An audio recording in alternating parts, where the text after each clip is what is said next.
For those of you who do not know me or our United Methodist Churches, I am the Disaster Response Coordinator for the Great Plains Annual Conference. So we welcome you. This live stream is being recorded today and will be available upon the Great Plains Conference website. The PowerPoint will also be available if you don't get all the data that is listed here. And we were talking just a few minutes ago, the Chancellor and I we've already got new information as of yesterday, so a lot of my slides are already old. Go figure. So I will be updating those. I also want to welcome the Baltimore-Washington Annual Conference, who is with us today via the live stream. And for all of the other denominations that are represented here today, and for other states, and I know that there are some other states that are here. Our conference chancellor will be looking at Nebraska and Kansas law, so I encourage those of you from other states to get in touch with your conference chancellors and make sure that you know your law that goes with the concealed carry for sure, so that you'll have it right and not go back and say, well, in Nebraska and Kansas it says this, so we should be able to do that. It doesn't work that way in the world of law, does it?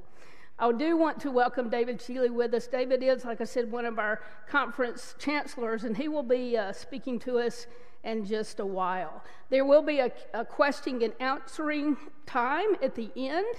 And for those of you via live stream today, you can email your questions in to dburke, B-U-R-K-E, at greatplainsumc.org. That is dburke, B-U-R-K-E, at greatplainsumc.org.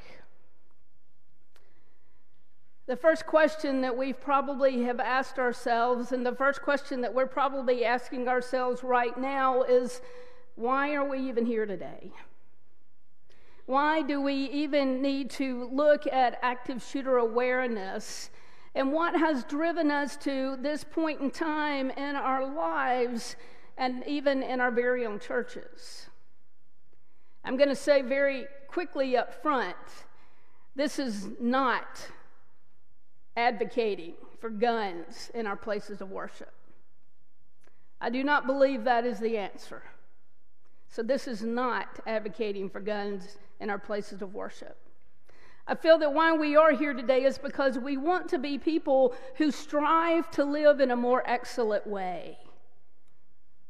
We want to live in a spirit of confidence and not fear, yet aware of our surroundings.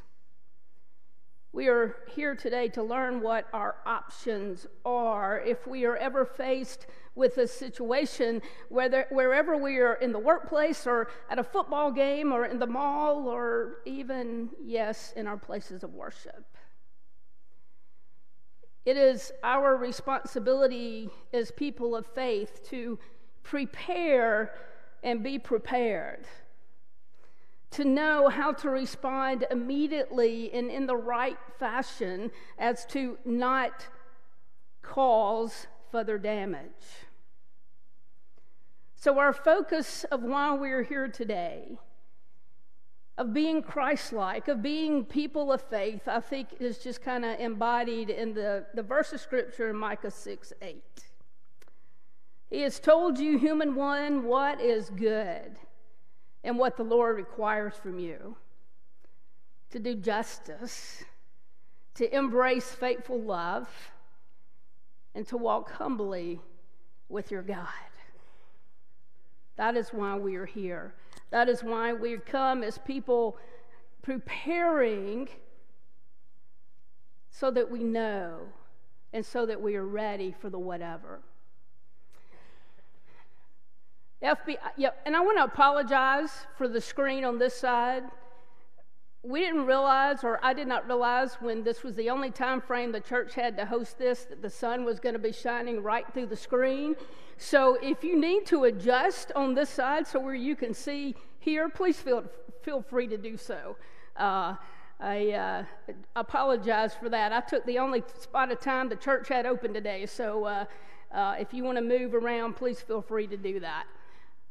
But while we're here, while we prepare, is that between 2000 and 2013, there were 160 incidences that occurred of active shooter. 40 out of 50 states in the District of Columbia, 1,043 individuals with 486 killed and 557 wounded.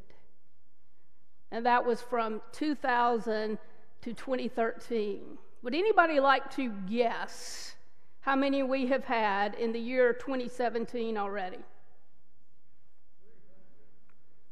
You're close. We have actually had 273 incidences just in this year. Approximately 60% of all active shooter incidences will end before police arrive. Before police arrive. We know from 2000 to 2013 that 46% were in areas of commerce, 24% in educational environments, 10% in government properties, and 3.8% in houses of worship. Here's what I want you to get and why training is so important. In 64 cases where we know and information was recorded, 44 of those incidences ended in less than 5 minutes, with 23 of those incidents ending in less than 2 minutes. It happens so quick. And even if you are the first person out the door to be able to call 911, this situation is going to be over by the time they arrive. So it is extremely important for us, just for this, that we know what to do and why we plan. First of all, and a lot of this that you're going to get today is just for things for you to take back to your own places of worship or to your businesses, just for you to begin to think. And also for the rest of us as we go into different buildings and different situations, things that we want to look at. We always want to do a site assessment. We want to look and examine the safety and the accessibility and the emergency preparations of our houses of worship and for our businesses and for businesses that we go into. Review our building, our doors. Where can we easily get out of the place? When I go to the mall, the first thing I want to do is look at what store is across from that doorway that I came into, just so that I'll know that that's where that exit is. Visibility around our buildings. Do we have tall bushes that are standing? Do we have trees that need to be trimmed back? Do we have adequate lighting? Or do we need to make some adjustments? And then what is our architectural standards with those who are disabled? Is it easy for them to get in and out? And what happens with them in a case of emergency, whether it is an active shooter situation or other emergency situation? Are we planned? And then do emergency vehicles know where to come to your building? Do they know where the church office is, if that's where you call and tell them? Do they know where the sanctuary is? Do we have appropriate signage? I went to visit one of our Methodist churches about a month ago, and I kid you not, I rode around the block 5 times before I could even find the entrance to the church office because of no signage. So when we call emergency responders and we say, we need you in our fellowship hall, do they even know where the fellowship hall is? So these are some of the things that we want to assess and to think about and to put in a plan.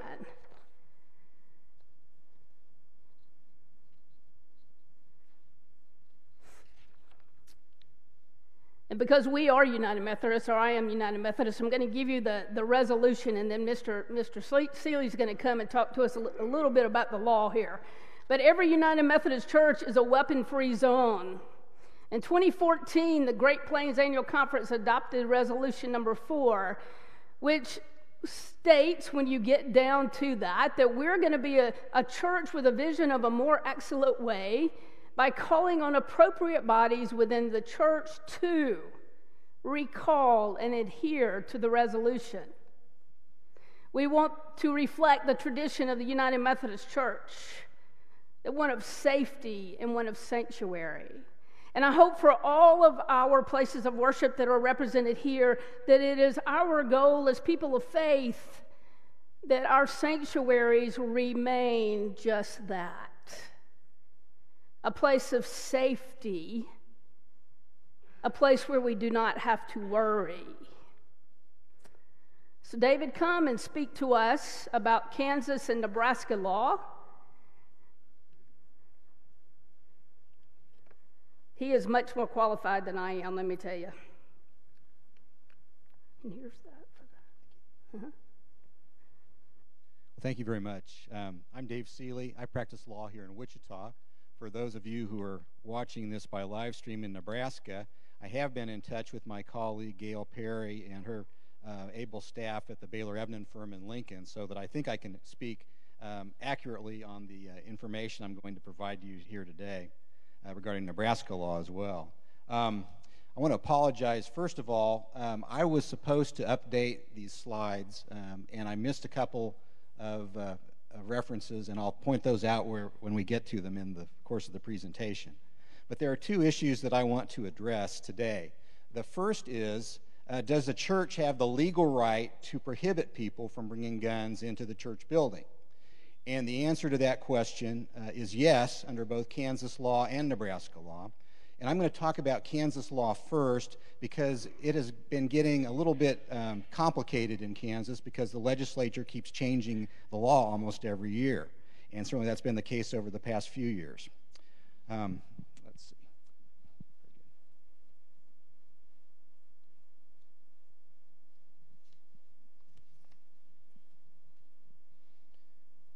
Kansas has a concealed carry statute which allows people to carry concealed weapons in many, if not most, situations. When it was originally enacted, the concealed carry statute included churches among the places listed where you could not carry a concealed weapon. But that special treatment has been eroded and eliminated by our legislature, so now churches in Kansas are treated exactly like any other private property owners, and you must take affirmative steps to give notice to the public that you prohibit the carrying of concealed weapons in a church building.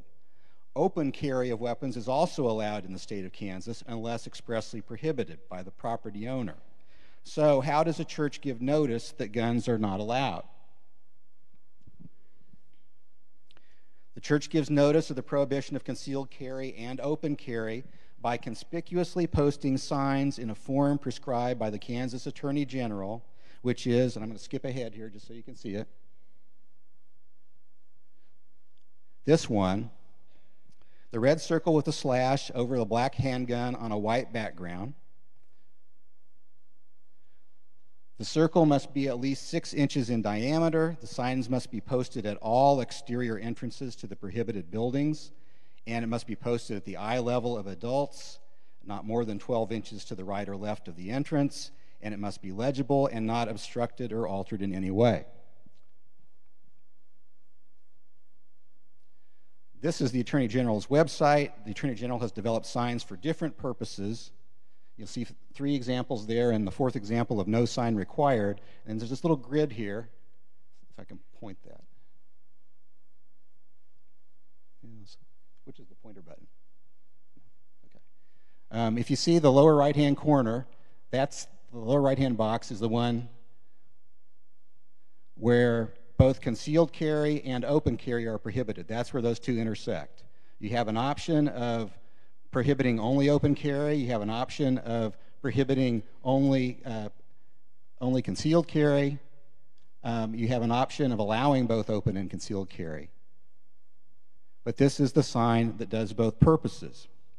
Under Kansas law, this sign serves the purpose of prohibiting open carry and concealed carry of weapons in a private building such as a church in Kansas. In other words, a separate sign for prohibiting open carry is not required in Kansas.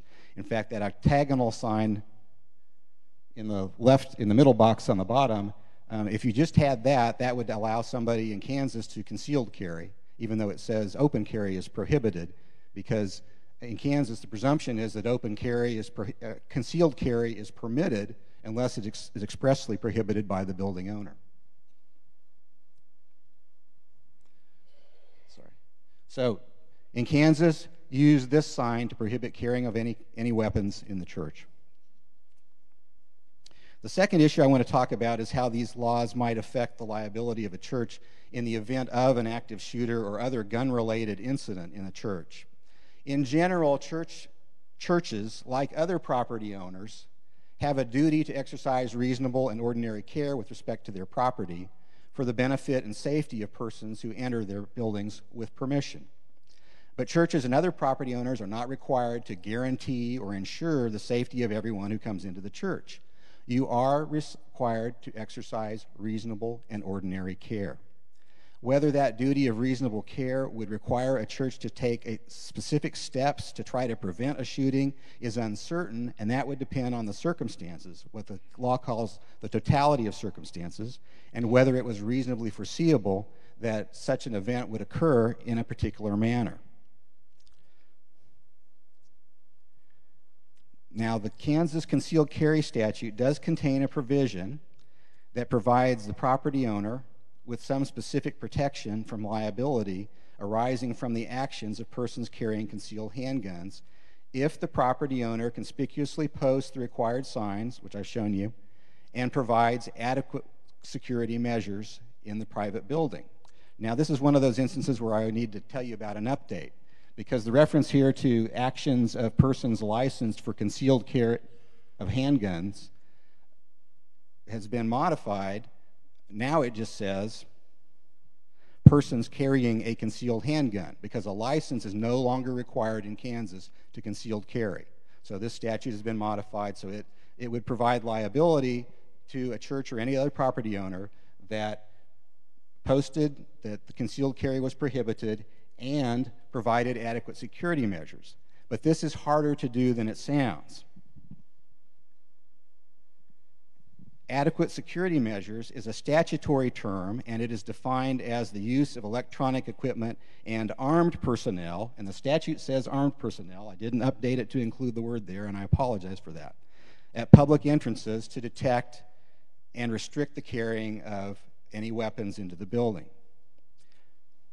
Because of the cost of metal detectors and armed personnel, as well as the potentially intrusive and frankly inhospitable and uninviting, unwelcoming nature of metal detectors and scanning, there are probably few, if any, churches that would want to take that step of scanning or metal detecting everyone who comes into the building in an attempt to gain limited protection against liability. Moreover, the fact that the statute provides some immunity from liability if adequate security measures are provided does not mean that a church's liability is automatically increased if metal detectors and armed personnel are not provided and concealed carry is prohibited. In fact, the statute specifically states, quote, "Nothing in this act shall be deemed to increase the liability of any private entity where liability would have existed under the Personal and Family Protection Act prior to the effective date of this act." And end quote. The Kansas Attorney General has concluded that a private entity that chooses to prohibit concealed carry inside its building without installing adequate security measures as defined in the statute would be subject to traditional principles of premises liability, which I alluded to earlier, but would not be subject to any increased liability or virtue of this newer statutory provision. In other words, whatever liability existed for a private entity with respect to persons inside its building prior to the enactment of this provision remained the same following its enactment.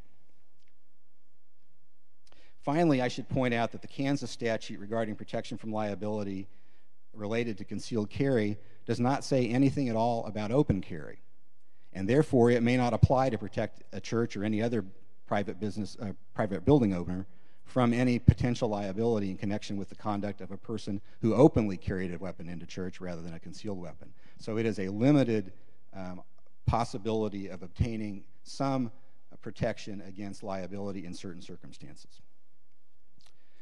Now I want to go on to Nebraska.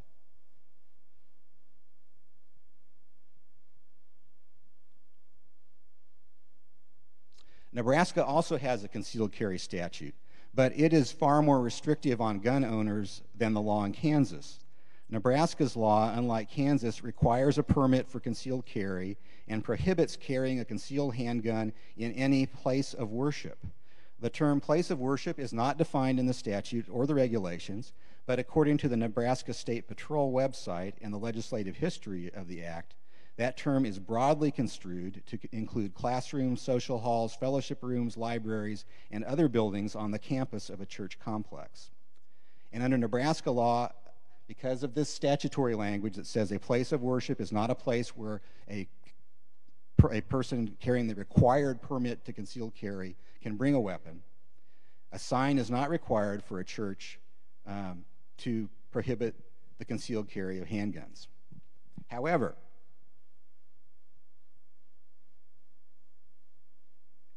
a best practice would be to post a sign of this type, which is recommended by the Nebraska State Patrol, to provide additional notice to permit holders and to the general public. This sign is strongly encouraged, but the regulations state that there is, quote, no specific requirement for a sign other than it be conspicuously posted, unquote. However, the State Patrol now strongly recommends that signs be posted at normal eye level, which would be 54 to 66 inches according to their website, at each public entrance. So this is another instance where the slide did not get updated because there is specific guidance from the Nebraska State Patrol regarding the location of the sign. Not the content of it, other than the recommended sign. Other signs are acceptable, but it would be a best practice to use the sign that the State Patrol has provided and is recommending. Now, I'd like to note that there is a statutory exception in Nebraska that allows for church security personnel to carry a concealed handgun, provided that, 1, they have a valid permit, 2, written notice is given to the congregation, and 3, that handguns are not prohibited by any lease between the church and the property owner if the church building is leased, which in the United Methodist denomination is a very rare circumstance. In addition, a permit holder of a concealed carry permit in Nebraska does not violate the statute by driving to and parking at the church in the parking lot or any other building with a sign prohibiting the concealed carry, provided that the gun is stored and locked away before the driver exits the vehicle. Now, open carry is generally allowed in Nebraska, but private property owners, including churches, have a right to prohibit the open carrying of weapons on their property. There is no sign recommended by the state or by the Nebraska State Patrol regarding open carry, but it appears that a church, like any other private property owner, should give some sort of notice to people that open carrying of weapons is prohibited on church property, to let them know that they are not welcome to bring their guns into the building. And I would suggest that the Nebraska churches could borrow this sign from Kansas.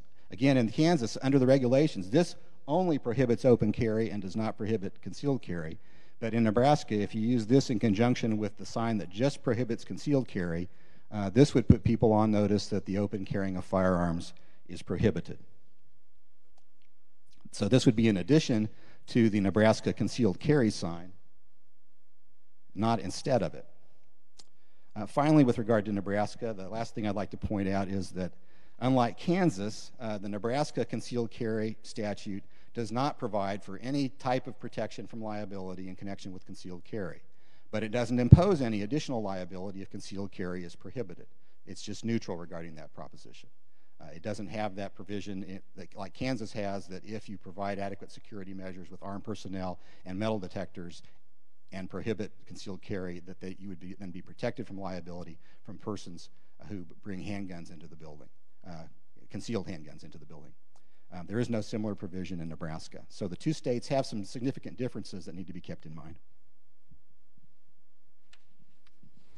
Thank you, David, for bringing that, and thank you here for your patience as we cover the Nebraska law, because a lot of our churches are in Nebraska and they are watching via live stream today. So I wanted to make sure we covered both of those. So thank you, David, for coming and doing that for us today. I feel like the law is part of it and part of what we need to know, especially in our churches, so that you know what the law says. But I do want to say that it is something that you personally, as a church body, have to wrestle with and to decide. I've already said that I do not advocate for us having guns in the church. I personally don't believe that is the answer. But you as an individual and you as a church have to wrestle with that, with your beliefs and what your laws state and what your church laws state.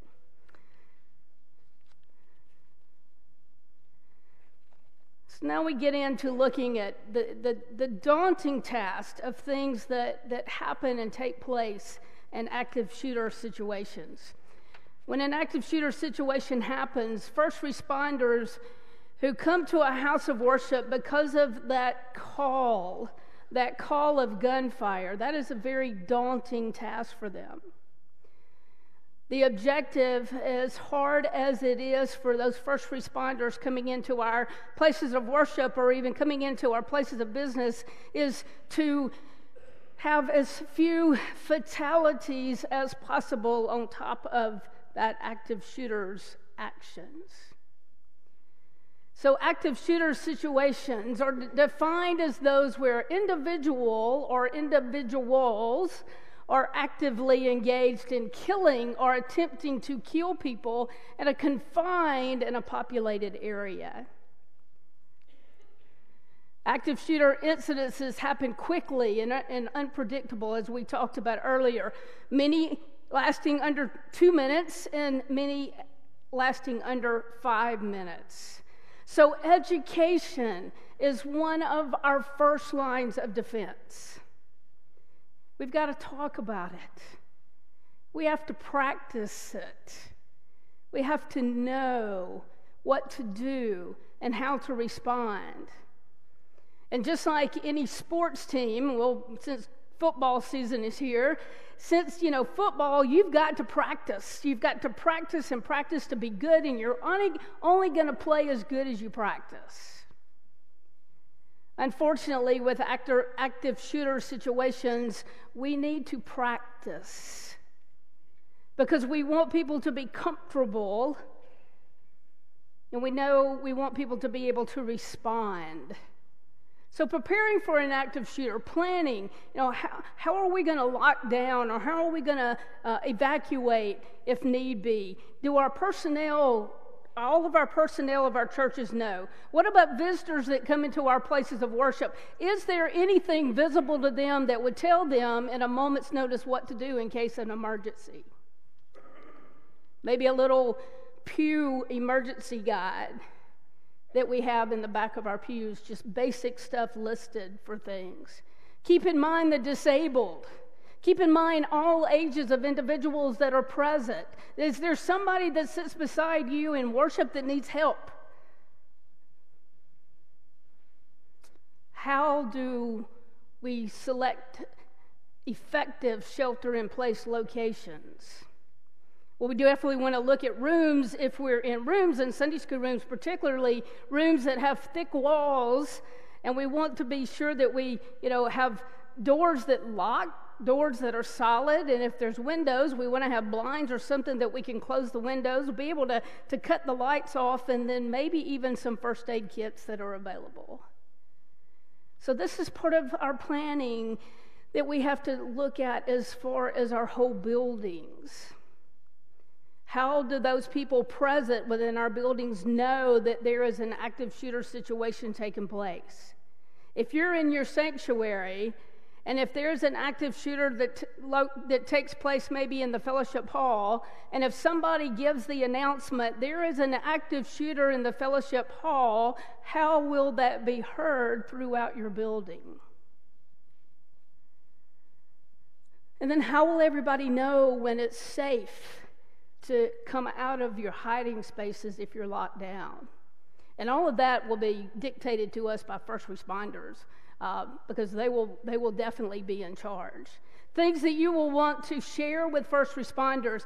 And we laughed about this Friday at the training I did because the information from Homeland Security says to place a crisis kit near the main entrance of your facilities.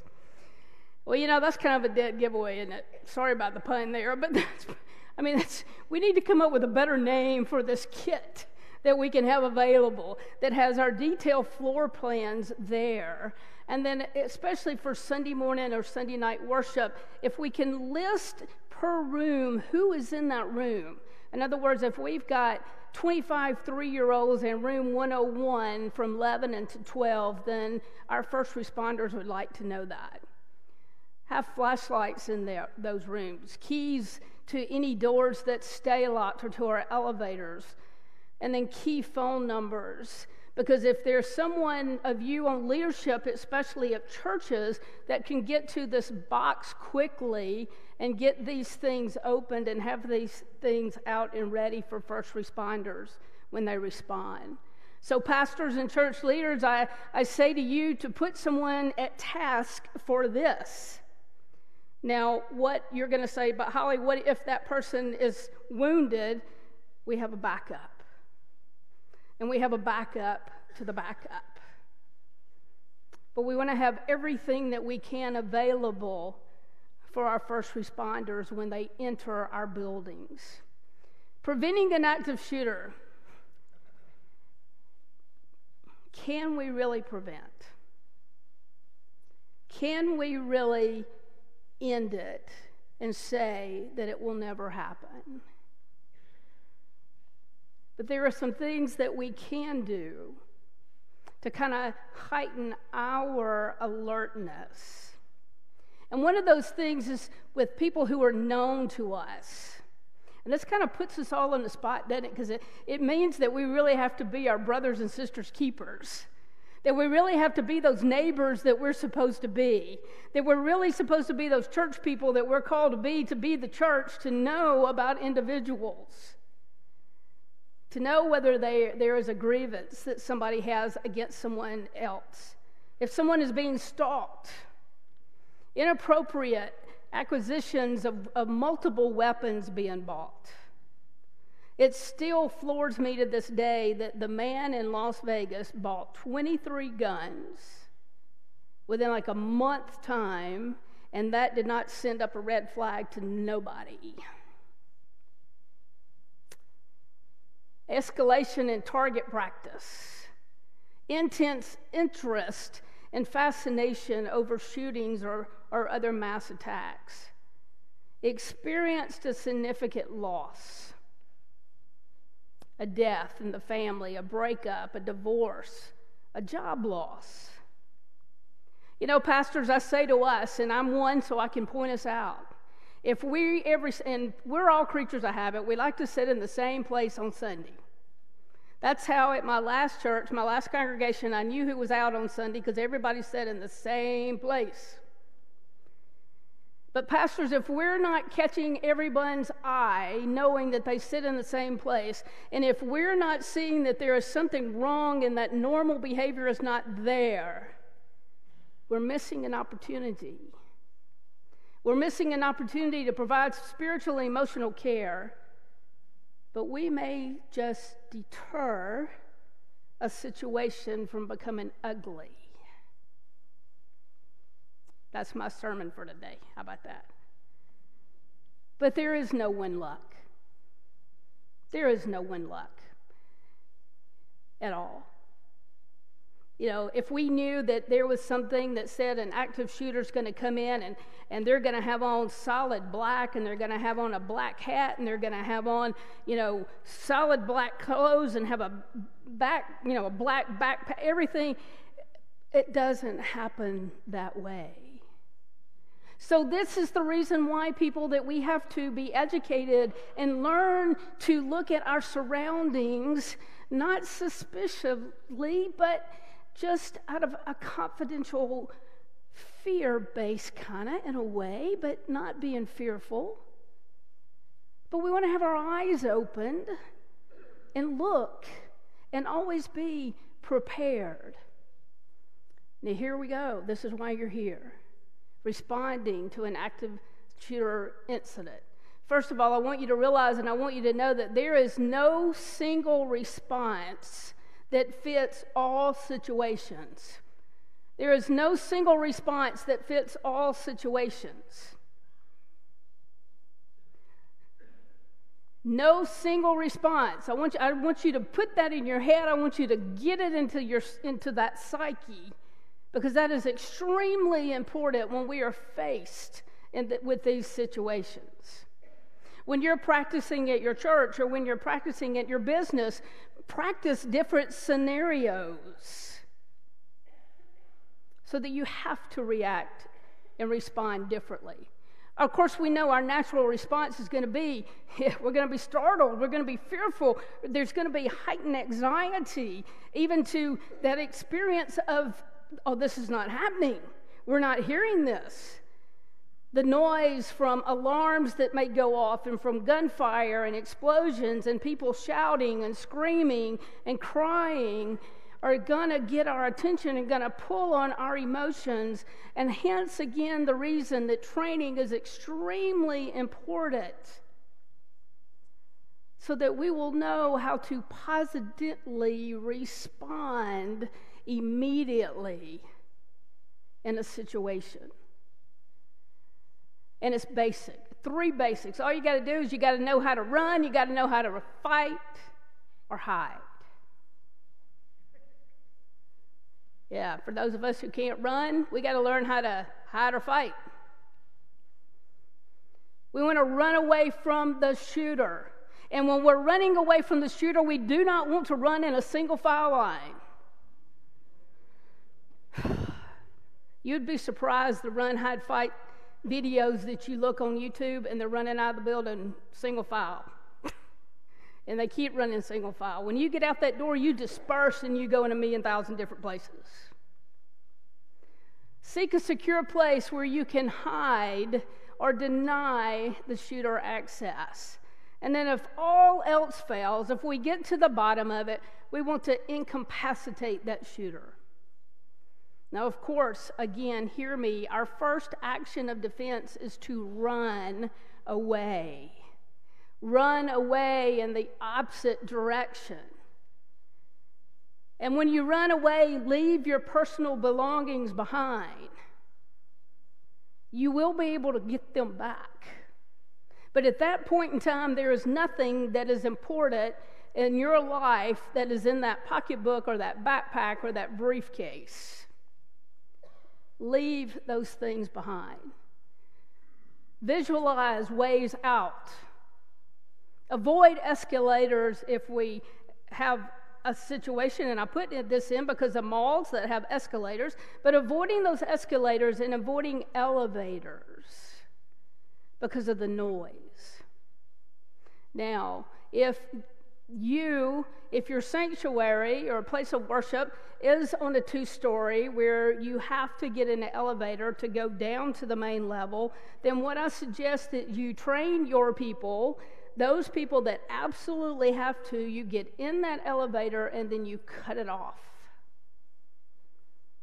And that you stay there without making any noise.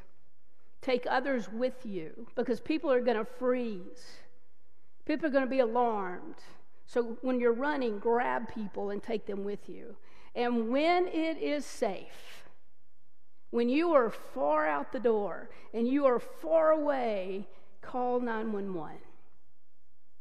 If it is a situation to where we cannot get out of the building and we have to call 911, then you dial 911 and you leave your phone open and you do not speak, because they will be able to hear what is taking place.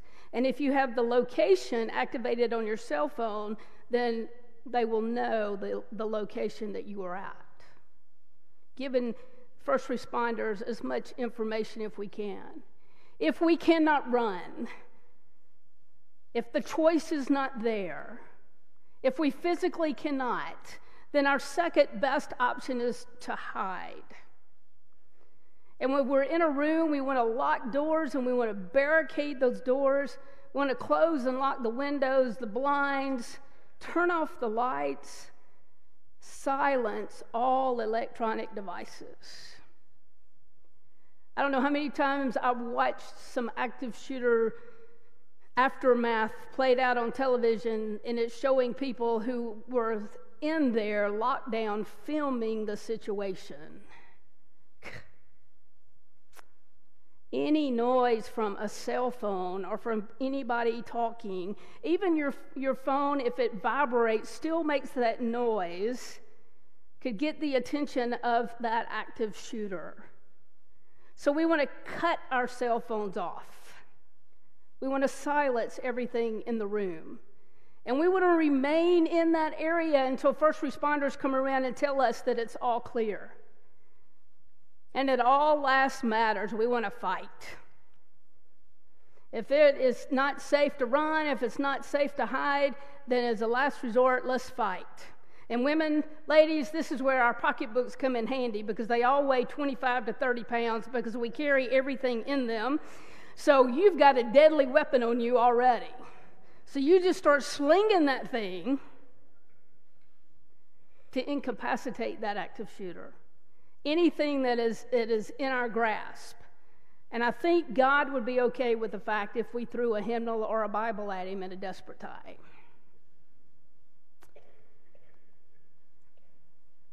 That doesn't give you permission to put more stuff in your pocketbook, but just saying, we're pretty much there already.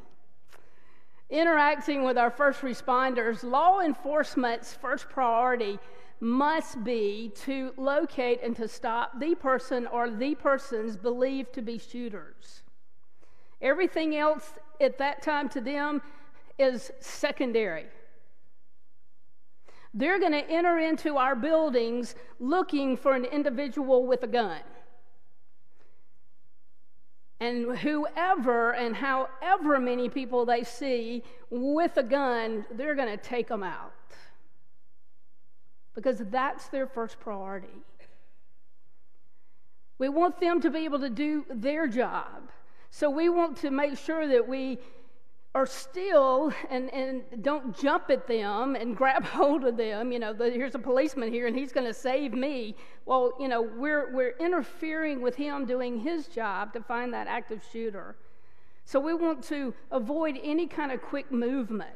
If you see a policeman entering a building and they're coming before you, and if you're hiding, at least stick your hands up and your fingers wide open so that they will see that you do not have anything in your hands.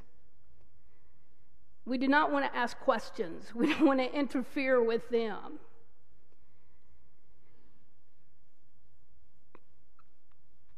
They're going to come in the building, and here's some things that I want to also get in your mind and for you to have in your mind.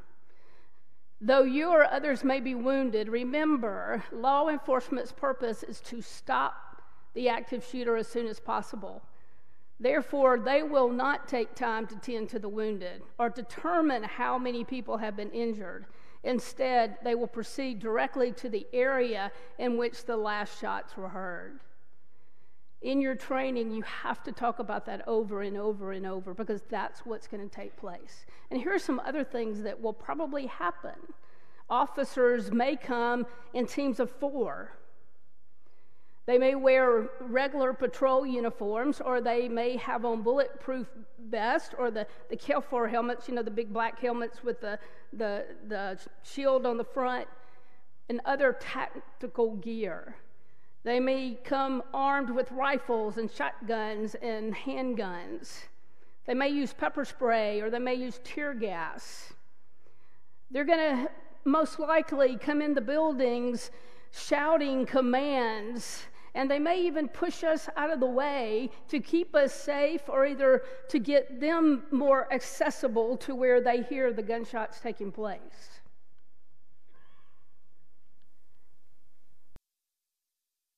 We have an active shooter. Stand by for further information.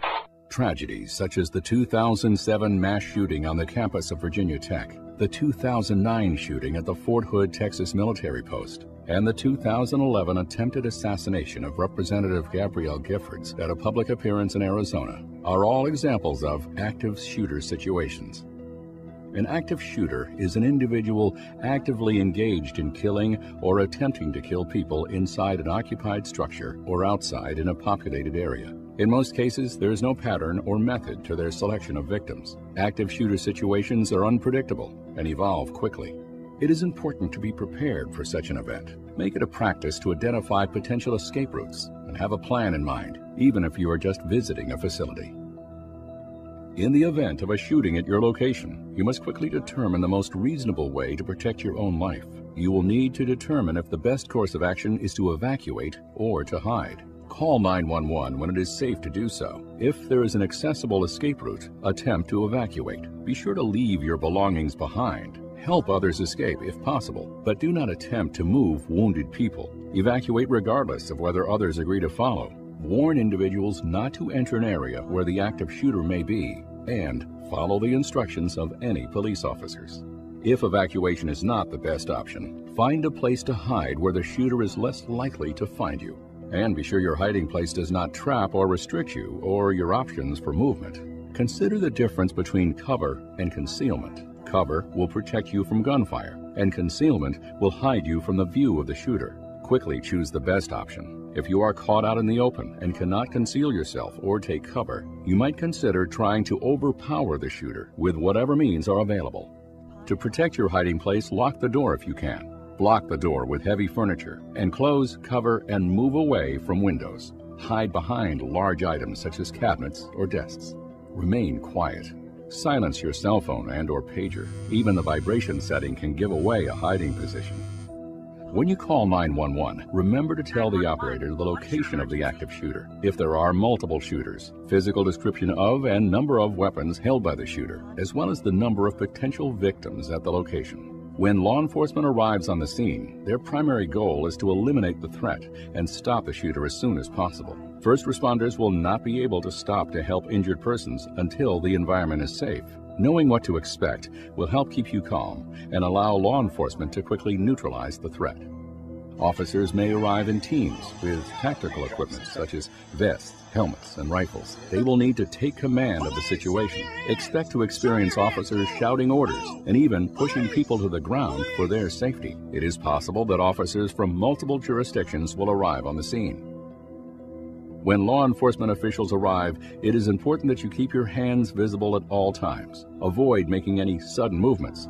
Avoid pointing, screaming, and/or yelling. Put down any items. Immediately raise your hands and spread your fingers. Remain calm and follow instructions. Do not stop to ask officers for help when evacuating. Just proceed in the direction from which officers are entering the location. For more awareness resources, please visit dhs.gov/critical infrastructure.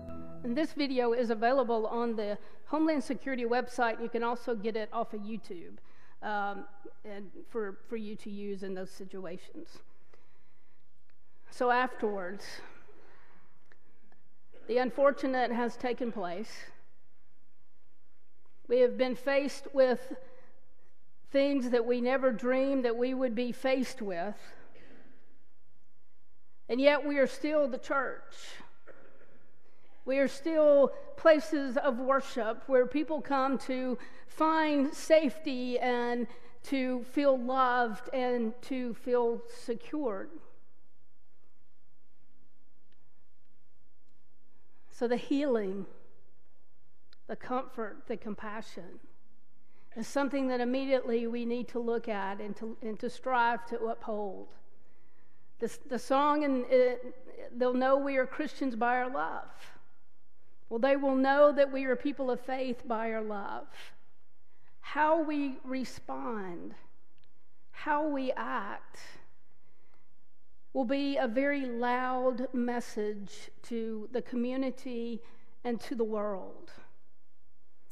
As much as grief and as anger and hurt will be evident, the sun's going to come up the next day. So as the church, our message has to be powerful. Our message has to be positive.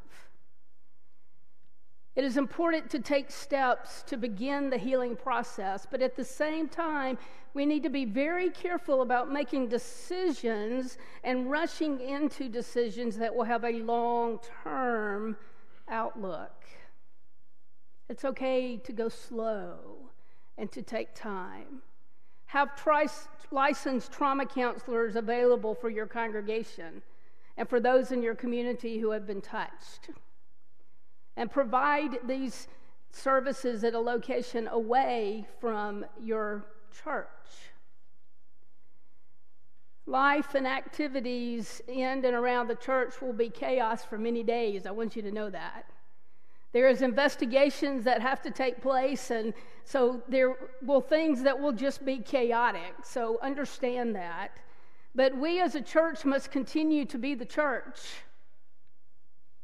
We must continue to come together on that next Sunday morning somewhere and just be together. Pastor and staff, I want you to see this. You do not have to be a hero. You don't have to be a hero. You allow other people to take care of you in a situation. Pastors, you would have been affected just as the way your congregation would have been affected. So be a part of the church family and let others take care of you. Just being together. Just being together.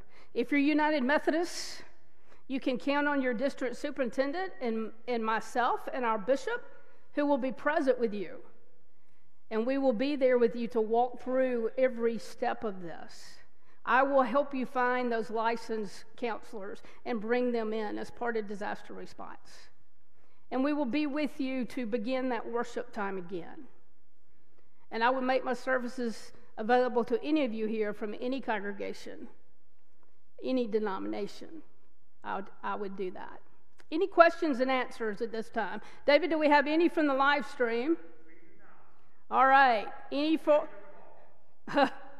Wouldn't that be a startling event?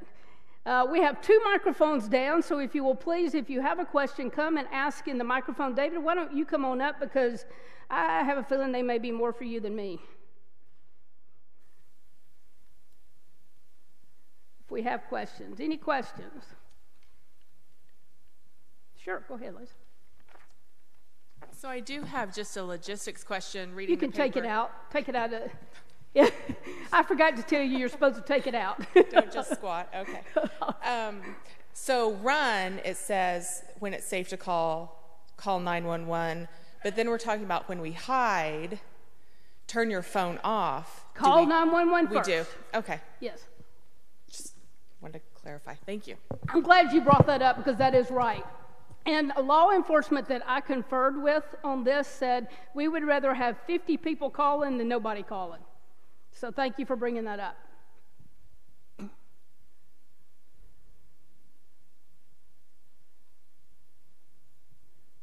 I had a question about the signs. Does it just need to be one sign per door, or does it have to be one sign per each entrance side? So if it's a double door, 2 signs? You can use one sign per door. Okay. 2 may be better if it's double. You'd be giving better notice that way, but the law requires one sign by each door. Okay, thank you. That's a good question. Good question.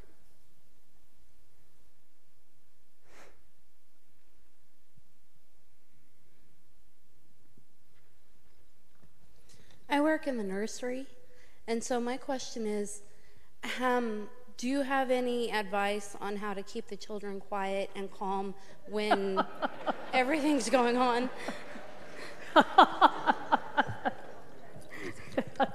I always tell my last church, because we had a daycare, and I said, that's when you have opportunity to give them cookies. Just feed them. Just put anything in their mouth you can put in their mouth to keep them quiet. That is a very hard situation. Therefore, again, the more we can practice and that we can become in a situation, then hopefully that will rub off on the children to be calm and that everything's okay. We're just sitting up against the wall for a change. You know, we've got to hold this wall up today. That help? Okay.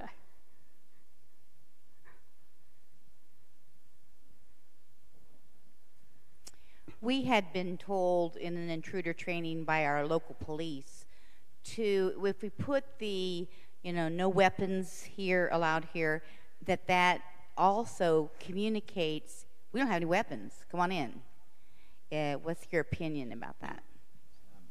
I think there's some validity to that statement.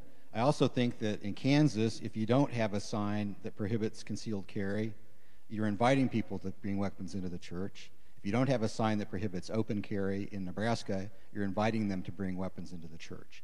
And from a legal standpoint, at least, that may be just as bad as, if not worse, than a sign that indicates that there are no weapons in the church. Okay. I have another question in that. In our usher greeter training, do we try to find key people who communicate active shooter? You teach everyone to scream active shooter. I think that's going to be a lot of what the size of your church is, and what your key leadership comes to, in your plan with that. Personally, I would think that we would train everybody as we're training them to run, hide, fight, that if you see that, for somebody to start yelling, everybody start yelling, active shooter here, active shooter, so that the word starts getting out and around. Okay, thank you. Yes, ma'am, thank you. I've been asked to raise two questions. Do we have a physical security assessment process? Believe it or not, I learned this morning from a church member. Is Mr. Cagle here? Okay. I was introduced this morning to someone from a very large corporation in our community who has such a plan. So if you will get me your information, I will be glad to pass that along to you. I do not personally have that, but he does. We talked about that before church today. So yes, that is available. A gentleman from our church also wondered about local churches locking the exterior doors during services and allowing only one entrance during the service. That's up to you. That's up to your churches. I'm going to speak personally here. I don't feel that that's what we're called to be as the church.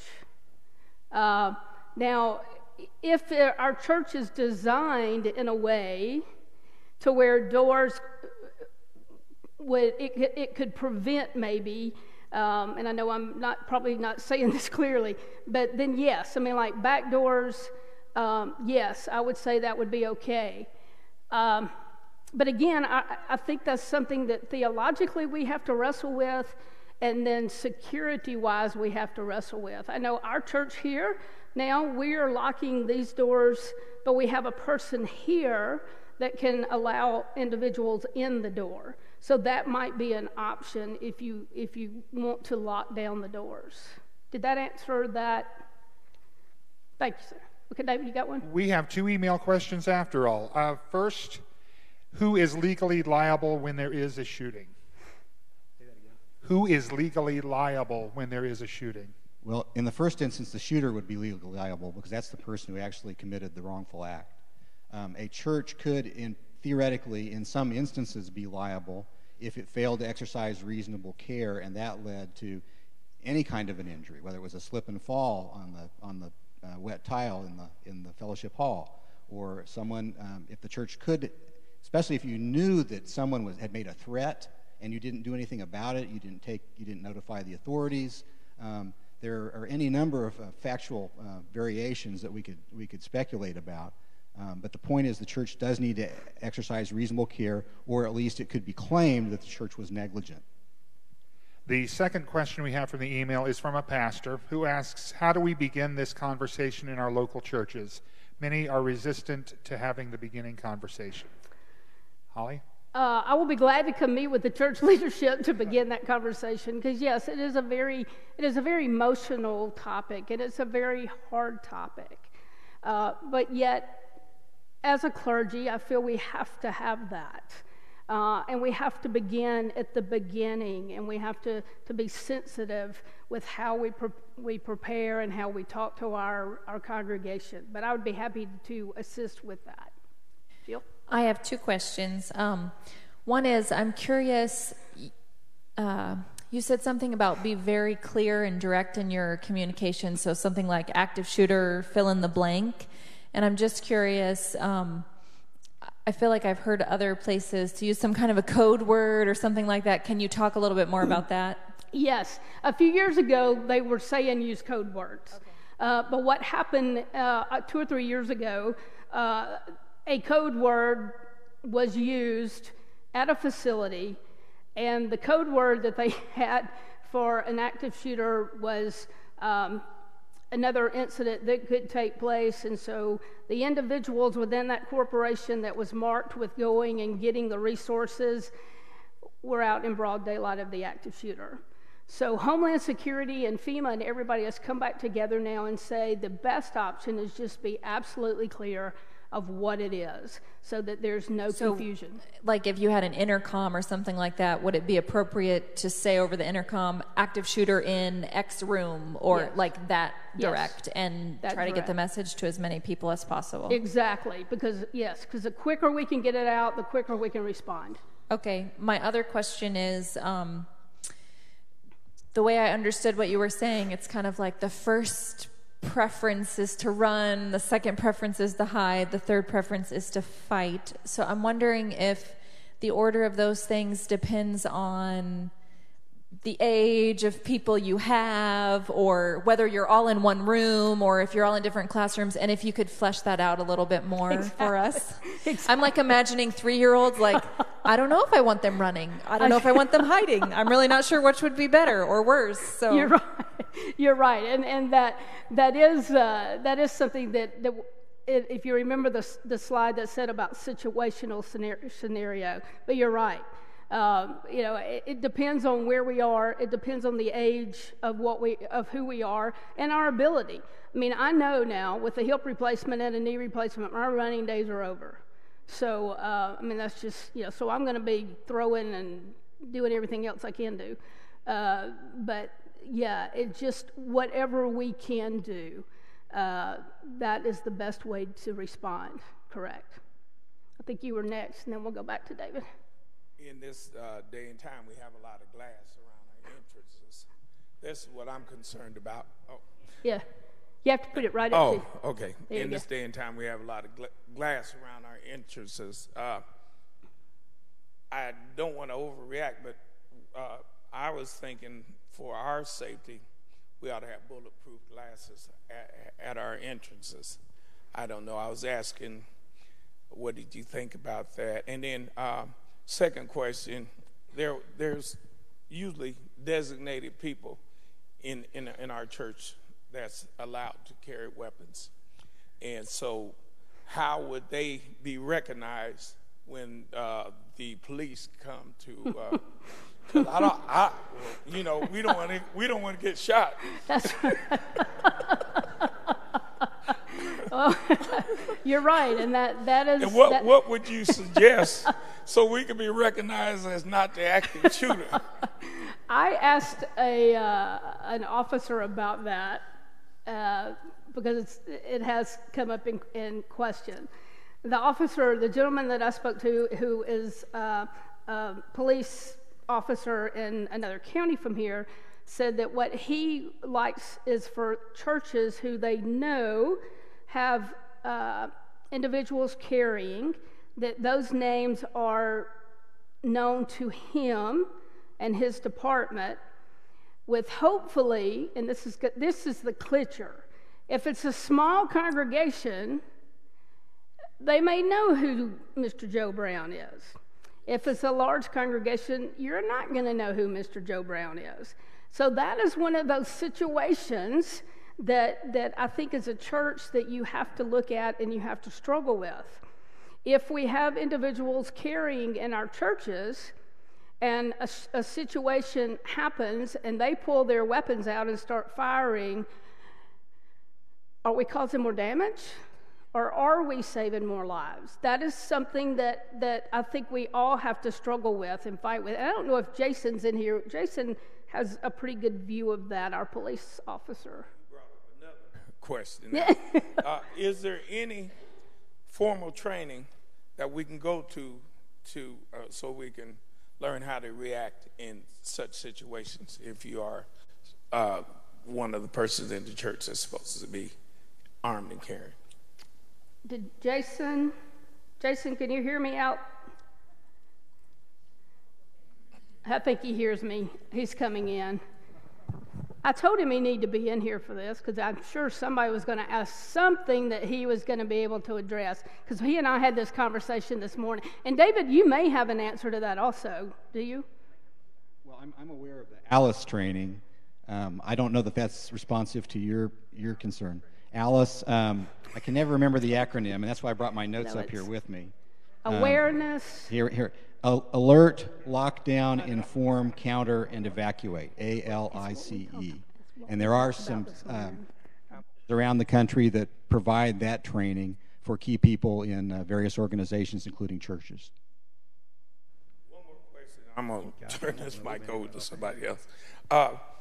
Is there certain electronic door locks you can have to where you can lock everything down or unlock it? I believe that you can do that if you have a comprehensive locking security system. Okay. All right. And I think they do an advanced course. But Okay. I'm not for sure. What? They had an answer on the bulletproof glass. Jason's here to answer your question. That is something I think as a church that is not a bad idea to look at it. I have had one of my churches in the past that had a lot of glass like you're talking about, and we actually did put up bulletproof glassing because of the way it's set on the main road of the highway there in the community. So that, I'm for anything that's going to deter somebody from getting in and doing damage. All right, and Jason is here, sir. Afterwards, if you want to talk to Jason, he knows of a company who can help you with training. Next. Did you have another one, Dave? I had a follow-up from the pastor who emailed us earlier. The police officer's trying to get out. Many companies are offering a site review at a cost of several $100s. Are there any plans to create a tool for assessing safety protocols for which would be free to our churches? Sure, we'll take care of that after the first of the year. All right. Give me a little bit of time. All right. Got it. I would add that in many communities, law enforcement officials will provide an assessment for you. Yeah. You can bring them into your building and ask them, what can we do to make it safer, make it more difficult for an active shooter to get in and to gain a place of advantage where they can harm the most people. That can be extremely helpful, and in most instances that I'm aware of, they don't charge for that if you can get them to do it. Right, and they will come in and do it. You're right. Yes, sir. One of the things I wanted to point out, and I have another question. Let me ask a simple question first. You have to know what your response time is for each church. If you're a church out in the country somewhere, it's going to be much longer, and you have to know how long you have to survive until help gets there. The second question is, or second statement is, I think, I was a school administrator for 26 years, and every time we practiced emergencies. We knew what to do during the emergencies, but what we weren't ever prepared for was the confusion and the chaos that follows a true emergency. You have people that want to know about their relatives in this church. You have news teams showing up. You have first responders that want to know about the building. And you can't think about that when in the midst of an emergency. You really have to have a very extensive plan for what happens after the emergency. And please don't assume that it's going to work, because it never does. Exactly. And I when I do a local church training, I go through all of that with even speaking to the media and everything. I did not do that today just because of time. But that is also available, right? Because that is an important thing that we look at. Yes, sir. Yes, I have a question. It's along the lines of practicing. That was one of the recommendations several times up there, to practice a plan. How do you practice with your congregation? Any examples of that and how that works on a Sunday morning? I mean, that's when they're there. That's right. That's when you're there. I advocate for having an awareness Sunday once or twice a year, where we talk about our disaster plans, we talk about our emergency preparations, and then, every now and then throw in your different trainings. If we're, have a tornado drill once, have a fire drill once, and then have an active shooter once to practice it. But at least discuss it a couple of times a year, and yes, I still say run through it, practice it. Yes, an awareness Sunday. Yes, ma'am. So a lot of us are going to take this training back and share it with our churches. Is there a website, or are you going to be sending this PowerPoint out, or visuals, or the video, or anything that we can use to present this to the members of our church that aren't here today? If you will contact me at our Great Plains Conference this coming week here at the Wichita office, and that number is 684-0266. See, I don't even know our own phone number. 316-684-0266. If any of you would call me, I would be glad to send you and get with you and provide things that you request. Yes, I will be glad to do that. Yes, sir. I have two questions. First off is, you don't wait till the shot's fired to yell active shooter. If you see a gun, do you start yelling in? That's right. Okay. The other was, you said there was between 2000 and 2013, there was 160 incidents, and this year there's been over 200 already. How many of those involved more than just one shooter? That question I cannot answer. I only got that update at 10 o'clock last night from the FBI. And it was not, I did not go in and look at the particulars of it. But what I'm going to be doing after the first of the year is updating the PowerPoint and putting all of the new info in there. And I'll be glad to share that with you when I get it updated. These things change so quick that it's hard to stay on top of the new data. Yes, ma'am. I was just wondering about the mental health issue side of all of this. We talked about, at the first, you talked about recognizing that somebody's acting kind of strange, or that they're being a little bit different, or how do we get our congregation to feel safe enough, for people to feel safe enough to tell somebody or somebody designated to be able to say, no, what? Let me put it this way. In most cases that I dealt with on domestic violence and issues where we had to have lockdowns, it generally had to do with child custody or divorces. So how does somebody come forward and say to someone, you designate somebody in the church that they can go to and say, I'm really worried about my husband I'm getting ready to divorce, or I'm worried about my uncle, or, to where somebody can kind of start talking to that person, be there for them, to look at something that we do before it goes to that point. How can we be there as a congregation in some form of committee or something that allows us to talk with somebody who may be, because, is there some type of idea along those lines, a committee or a safe deal or something in those would be what I'd be curious about. Yeah, there's several things that you can do as a congregation. You can form your own care committee. There's also an organization called Stevens Ministry that is a wonderful organization of teaching church people how to respond to others in times of crisis, and it gives them a little counseling background to help them. But even if you just have to designate the pastor as being the one that you go to, if people are not comfortable going with the pastor, then maybe as part of your leadership of the church, you have a care leader that would be the person that everybody would know that if something's bothering them, they can go to that care leader. And then through the care leader, you could go to the pastor and then get things very confidentially, but get things rolling that way. That help? All right, we covered it. Yeah. Uh-oh, okay. That's all right. It won't bite, I promise. You mentioned the accountability of those persons that are in attendance, and we haven't talked about that very much at all, but it's always an issue after an event happens like this of who was there. Was my niece there? Was my sister there?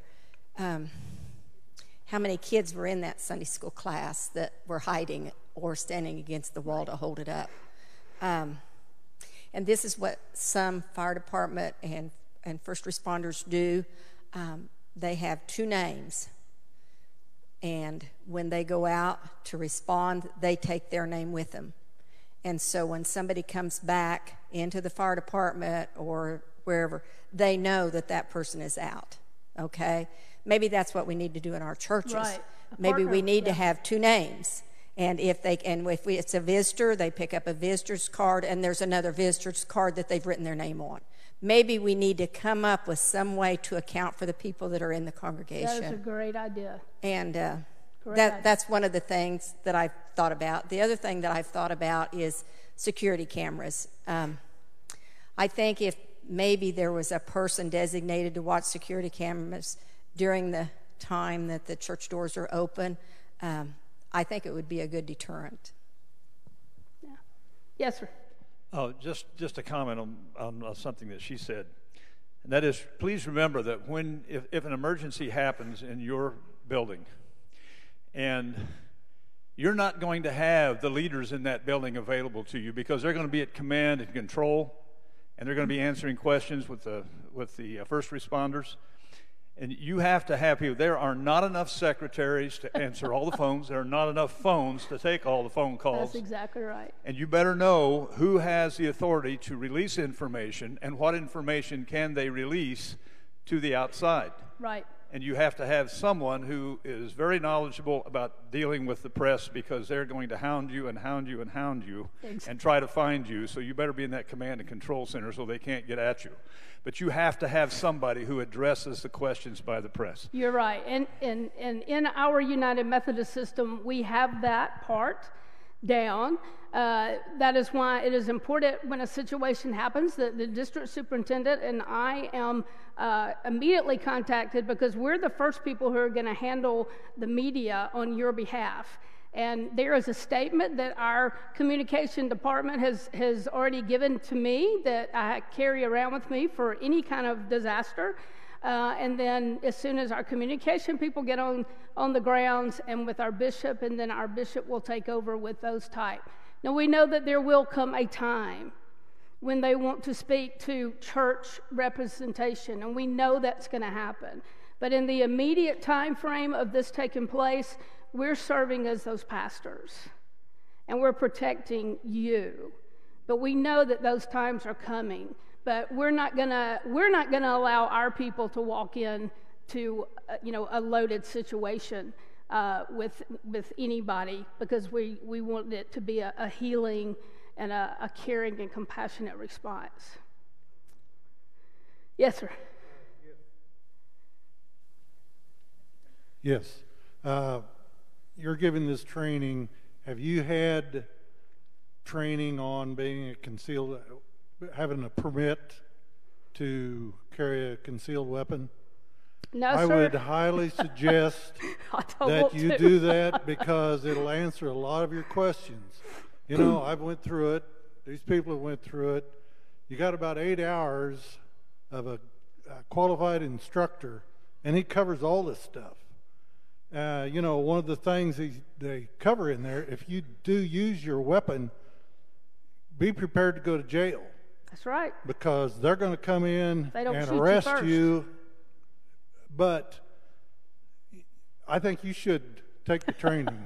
If you're going to train people about this, you ought to have some knowledge on it. That's something I better pray about, because I don't know about that. Because and my thing with that, and I left, but it's a very hard thing to even have to do this. But one of the things, if we're bringing weapons into our church, then, you know, we already know that law enforcement say they're coming in and they're going to shoot whoever has a gun. I asked a law enforcement agent not too long ago, just out of curiosity, I said, what is your percentage of being on target when you're shooting? And his response to me was, when I'm at the range twice a week, I am about 95% on target. And so I said, then what is your percentage when you're in a real life situation? And he said, well, it drops down to about 40%. So my thing is, people who carry, and if you carry, that's between you and God and everybody else. But if you're not practicing, and if our people who are carrying in our churches are not practicing and going to target practice and have it, what is going to take place when a situation happens? So, you know, that's just some of the stuff that I think we have to wrestle with as church. I think for you legally, if we have people in our church that want to carry, if we do not have the no carry sign out there, and something happens, is the church legally responsible? If we put the signs out, does that cover the church legally? Because we have tried to do something, or not? No, the statute that I was talking about earlier says that if you put the sign out and say no concealed carry, you, in order to be protected against any possible liability by someone who's carrying a concealed weapon, you have to go the extra mile of providing the adequate security measures as defined in the statute, which is metal detectors and armed personnel to intercept someone bringing a gun into a public entrance. So the sign doesn't do anything for us, really? Well, what it does is it tells people that guns are not welcome there. Exactly, I got that part. But from a legal standpoint, that is significant, because if you don't have the sign there, you're saying bring your guns with you. Concealed, open, bring them in. If there are no signs, people can bring their guns into your church. Okay, I guess I'm looking for financial responsibility. Is the church, somebody comes in, starts shooting, and people are injured. Who is liable? Do we get to help ourselves out any by having signs, or it doesn't matter? I think that it's helpful to a defense in an action that you prohibited the conduct that caused the injury. If you don't do that, you are leaving the door open, literally, for someone to bring a gun into church. Mr. Active Shooter, why don't you bring your open carry gun with you? Come on in. And then he starts shooting in the church. Right. But if you, like you said, if you slip and fall in the kitchen, church is responsible. Somebody gets shot in your church. Well, the church is responsible if they were negligent. If someone just spilled a glass of punch and the person right behind them steps and slips on it, the church is not negligent. The church is not at fault. The church is not liable. Okay. If they fail to exercise reasonable and ordinary care under the circumstances, if that punch is there for 10 minutes, people walk past it and go, that's interesting, and nobody bothers to clean it up, then yes, the church is responsible. Okay, that was my question. That was the sign. There you go. If we try to put the sign up, we're not being negligent. Correct. Correct. So then, but then you're saying we have to go the extra mile. Well, to have a legal guarantee of no liability under that statute, you have to go the extra step. But I think that putting a sign up that says guns are not welcome here at least is a declaration of your position that you are not inviting anyone to bring a gun into your building. And so if someone does bring a gun into your building, at the very least, you have said that we did not agree to that. But if you allow people to bring guns into your building and something happens, I think you are much worse off in terms of being able to defend a claim that you bear some responsibility for that. Yeah.